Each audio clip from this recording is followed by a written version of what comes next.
Hello friends, అందరికీ ఈ రోజు వీడియోలో తోటకూర కర్రీ ఎలా ప్రిపేర్ చేసుకోవాలో చూద్దాం. తోటకూరలో iron, calcium, potassium, vitamin A, C, folate లాంటివి ఎక్కువగా ఉంటాయి. ఇది తినడం వల్ల మన ఆరోగ్యానికి అయితే చాలా మంచిది. తోటకూరను ఇలా కట్ చేసుకొని శుభ్రంగా కడుక్కోండి. ఒక బౌల్లో వాటర్ వేసుకొని ఆ వాటర్లో తోటకూరను వేసి కాసేపు అయితే బాయిల్ చేసుకోండి, అంటే ఉడికించుకోండి. ఈ తోటకూర ఉడికంత లోపు అయితే ఆనియన్ అలాగే టమాటోని శుభ్రంగా కడుక్కొని ఇలా సన్నగా తరిగైతే పెట్టేసుకోండి. అంతలోపు అయితే చూసారు కదా, చక్కగా బాయిల్ అవుతుంది. చూడండి, పచ్చివాసన లాంటిది ఏం లేకుండా మంచిగా ఉడుకుతుంది. ఇలా ఉడికిన తర్వాత అయితే వాటర్ అన్నిటి తీసేసుకోండి, ఇలా ఉడగట్టేసుకోండి. ఇప్పుడైతే ఒక బౌల్లో వేసుకోండి. ఇప్పుడు స్టవ్ ఆన్ చేసుకొని ఒక కడాయి అయితే పెట్టేసుకోండి. కడాయికి హీట్ అయిన తర్వాత ఆయిల్ వేసుకోండి. ఆయిల్ ఇంకాసేపు అయితే హీట్ అవ్వనివ్వండి. ఆయిల్ అనేది హీట్ అయిన తర్వాత జీలకర్ర, ఆవాలు అలాగే శనగపప్పు వేసుకోండి. అవి కాసేపు అయితే ఫ్రై అవ్వనివ్వండి. ఇవి చక్కగా ఫ్రై అయిన తర్వాత మనం ఫస్ట్ కట్ చేసి పెట్టుకున్న ఆనియన్స్ అయితే వేసుకోండి. ఆనియన్స్ వేసుకొని మొత్తం కలిసేట్టు కలుపుకోండి, ఆయిల్లో చక్కగా కలిసేలాగా. ఈ తోటకూర రోజు తినడం వల్ల బ్లడ్ సర్క్యులేషన్ అనేది చక్కగా ఇంప్రూవ్ అవుతుంది. అలాగే హిమోగ్లోబిన్ లెవెల్స్ కూడా పెరుగుతాయి. ఇంకా బోన్స్ కూడా స్ట్రాంగ్గా అవుతాయి. ఇప్పుడైతే కొద్దిగా సాల్ట్ వేసుకోండి, రుచికి తగ్గట్టు సాల్ట్ వేసుకోండి. ఆనియన్స్లో సాల్ట్ వేయడం వల్ల ఆనియన్స్ అనేవి తొందరగా ఫ్రై అవుతాయి. ఈ సాల్ట్ వేసి మొత్తం మిక్స్ అయ్యేలా కలిపేసుకోండి. తోటకూర అంటే కొంతమంది అయితే చాలా వరకు ఇష్టపడరు, అసలు తినరు. ఇది తినడం వల్ల అయితే మన ఆరోగ్యానికి చాలా మంచిది. వారానికి ఒకసారైనా తినడానికి ట్రై చేయండి. ఆనియన్స్ అనేటివి కొద్దిగా ఇలా ఫ్రై అయిన తర్వాత అల్లం వెల్లుల్లి పేస్ట్ వేసి మొత్తం మిక్స్ అయ్యేలా కలిపేసుకోండి. పచ్చివాసన పోయేంత వరకు అయితే చక్కగా ఫ్రై చేసుకోండి. అలాగే కొద్దిగా కరివేపాకు వేసి మొత్తం మిక్స్ అయ్యేలా కలిపేసుకోండి.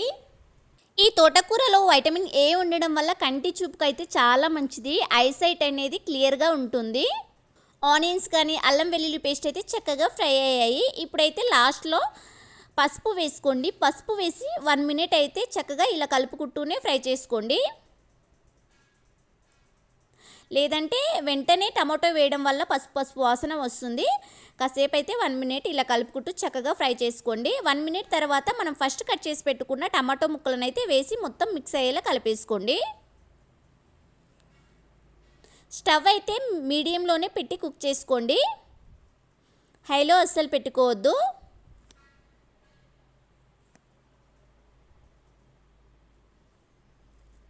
ఈ టమాటోస్ ఫ్రై కావడానికి అయితే మరీ అంత ఎక్కువగా టైం ఏం పట్టదు. ఒక 2 మినిట్స్ అయితే మీడియంలో పెట్టేసుకొని ఫ్రై చేసుకుంటే చాలు, తొందరగానే ఫ్రై అవుతాయి.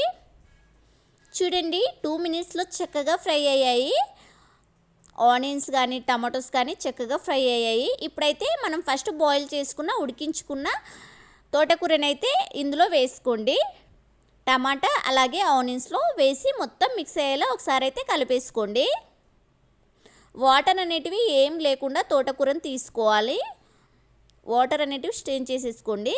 ఇలా తోటకూరను అయితే వేసుకొని మొత్తం మిక్స్ అయ్యేలా కలిపేసుకోండి. ఇలా మొత్తం మిక్స్ అయ్యేలా కలిపేసుకున్న తర్వాత అయితే ఒక 2 మినిట్స్ అయితే చక్కగా ఉడకనిచ్చుకోండి, అంటే ఆయిల్లోనే చక్కగా ఫ్రై అవుతుంది. చూసారు కదా, ఇలా ఉడుకుతుంది. ఇలా ఉడుకుతున్నప్పుడైతే మీ రుచికి తగ్గట్టు కారం వేసుకోండి.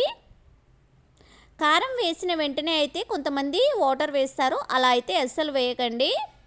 ఈ కారంతో పాటు అలాగే ధనియా పౌడర్, గరం మసాలా కూడా వేసి మొత్తం మిక్స్ అయ్యేలా కలిపేసుకోండి. ఒక 1 మినిట్ అయితే ఈ మసాలాలు అలాగే కారం వేసి అయితే మంచిగా మిక్స్ అయ్యేలా కలిపేసుకున్న తర్వాత 1 మినిట్ అయితే కుక్ చేసుకోండి. వెంటనే వాటర్ అయితే అస్సలు వేయద్దు. 1 మినిట్ ఇలా కుక్ చేసుకోవడం వల్ల అయితే టేస్ట్ అనేది చక్కగా ఉంటుంది. అలాగే తోటకూర కానీ టమాటోస్ కానీ మంచిగా మసాలా కానీ కారం కానీ చక్కగా అంటుతుంది. చూడండి ఎంత మంచిగా పట్టిందో, అన్ని దాంట్లోకి మసాలా కానీ అలాగే కారం కానీ చక్కగా పడుతుంది. ఈ తోటకూర తినడం వల్ల అయితే మనకి ఇమ్యూనిటీ సిస్టమ్ బూస్ట్ అవుతుంది. అలాగే స్కిన్ గ్లో కూడా పర్ఫెక్ట్గా వస్తుంది. తోటకూరకి ఇలా మొత్తం కారం అనేది చక్కగా పట్టిన తర్వాత 1 మినిట్ తర్వాత వాటర్ అనేది 1/2 గ్లాస్ వరకు అయితే వాటర్ వేసుకోండి. 1/2 గ్లాస్ వరకు వాటర్ వేసుకొని మొత్తం మిక్స్ అయ్యేలా కలిపేసుకోండి. ఈ వాటర్ వేసి మొత్తం మిక్స్ అయ్యేలా కలిపేసుకున్న తర్వాత అయితే స్టవ్ అనేది మీడియంలోనే పెట్టి కాసేపు అయితే ఉడికించుకోండి చక్కగా. ఈ తోటకూర తినడం వల్ల అనేమియా ప్రాబ్లమ్స్ రాకుండా ఉంటాయి. అలాగే ఇది తినడం వల్ల అయితే ఈజీగా డైజెస్ట్ అవుతుంది. చిన్నపిల్లలకైనా చక్కగా పెట్టవచ్చు. చిన్నపిల్లలకు కానీ పెద్దవాళ్ళకి కానీ మంచిగా పెట్టవచ్చు. తోటకూర చాలా మంచిది, తొందరగా జీర్ణమవుతుంది. ఇలా కాసేపు ఉడికించుకున్న తర్వాత సన్నగా తరిగిన కొత్తిమీర పుదీనాను వేసి మొత్తం మిక్స్ అయ్యేలా కలిపేసుకోండి.